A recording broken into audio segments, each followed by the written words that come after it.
नमस्कार बच्चों, आज हम व्याकरण का पाठ 1 पढ़ेंगे जिसका शीर्षक है भाषा, लिपि और व्याकरण।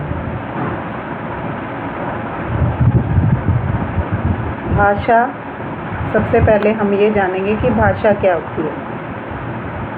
कि जब हमारे पास कोई भाषा नहीं थी तब मनुष्य कैसे एक दूसरे के पास अपनी बात पहुंचाता था, तो वो संकेतों द्वारा संकेत करके इशारों के साथ अपने विचारों का आदान प्रदान करता था। आदान होता है कि अपने विचार दूसरों को सुनाना और दूसरों के विचारों को ग्रहण करना।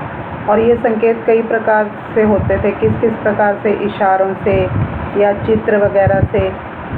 लेकिन जब वह और उसके बाद जो है धीरे धीरे मुख से जो ध्वनियाँ निकलने लगी, उस प्रत्येक ध्वनि के लिए अक्षर बने और अक्षरों से शब्द और शब्दों से वाक्य।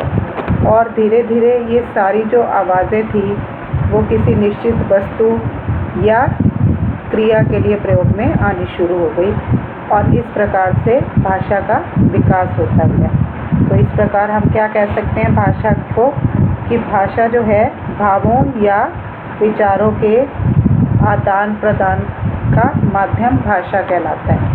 कि भाषा के द्वारा हम अपने मन के विचार जो है वो दूसरों को समझा सकते हैं और दूसरों के विचारों को ग्रहण कर सकते हैं, तो भाषा कहलाता है। तो इस प्रकार भाषा के 2 रूप हो सकते हैं।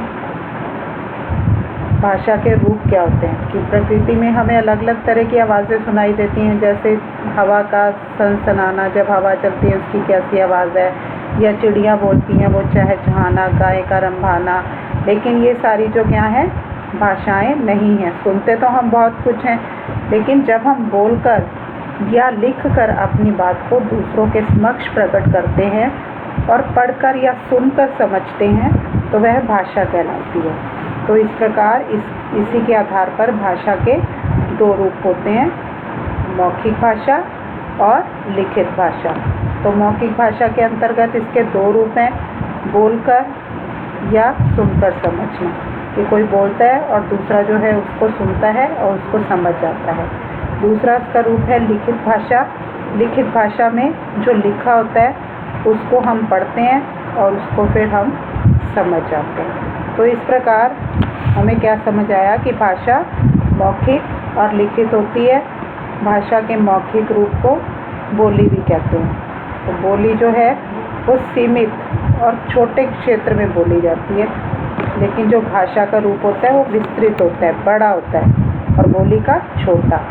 और भाषा में ही साहित्य की रचना होती है कि कविताएं या कुछ भी निबंध, इस तरह की जो भी कोई चीज़ है वो भाषा में लिखी जाती है, लेकिन बोली में नहीं लिखी जाती।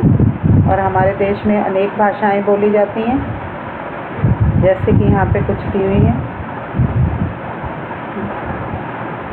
वो ये देखो, कई प्रकार की भाषाएं बोली जाती हैं और हिंदी हमारी राजभाषा है। राजभाषा होती है कि जिसमें उस देश का सरकारी कामकाज किया जाता है, उसे हम राजभाषा बोलते हैं। विश्व में भी अनेक भाषाएं बोली जाती हैं, लेकिन सबसे ज़्यादा कौन सी बोली जाती है भाषा? अंग्रेज़ी। तो अंग्रेज़ी भाषा जो है वो अंतर्राष्ट्रीय भाषा है। इसको जो है बहुत सारे लोग समझते हैं। भारत और विश्व की कुछ भाषाएं इस प्रकार हैं, यहाँ दी हुई हैं। भारत में गुजराती, उड़िया, मराठी, पंजाबी, इस तरह की भाषाएं बोली जाती हैं। और विश्व में भी जापानी, अंग्रेज़ी, हिंदी, ठीक है। तो भाषा में ध्वनियों को लिखने के लिए कुछ संकेत चिन्हों का प्रयोग किया जाता है और उन्हें हम लिपि कहते हैं। और प्रत्येक भाषा की एक अलग लिपि होती है। यहाँ पे दिया हुआ है कि कौन कौन सी भाषाएं होती हैं और उसकी लिपि कौन सी है। जैसे कि हिंदी और संस्कृत दोनों देवनागरी लिपि में लिखी जाती हैं, उर्दू फारसी में लिखी जाती है, French Roman, Punjabi Gurmukhi, German Roman, अंग्रेज़ी रोमन और नेपाली देवनागरी।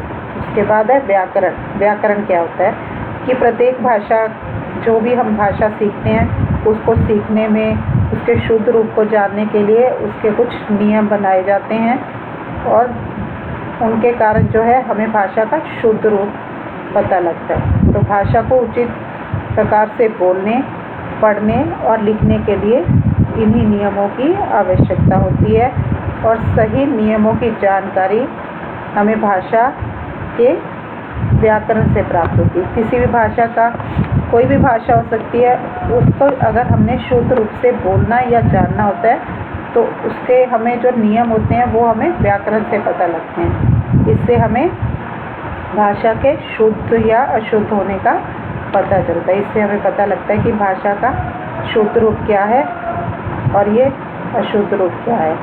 तो इसका अर्थात हम क्या कह सकते हैं कि व्याकरण वह शास्त्र है जो हमें भाषा के शुद्ध और मानक रूप का ज्ञान करवाता है। तो बच्चों, आपने इस पाठ में सीखा कि भावों और विचारों के आदान प्रदान का माध्यम भाषा कहलाता है और भाषा के मौखिक रूप को बोली कहते हैं।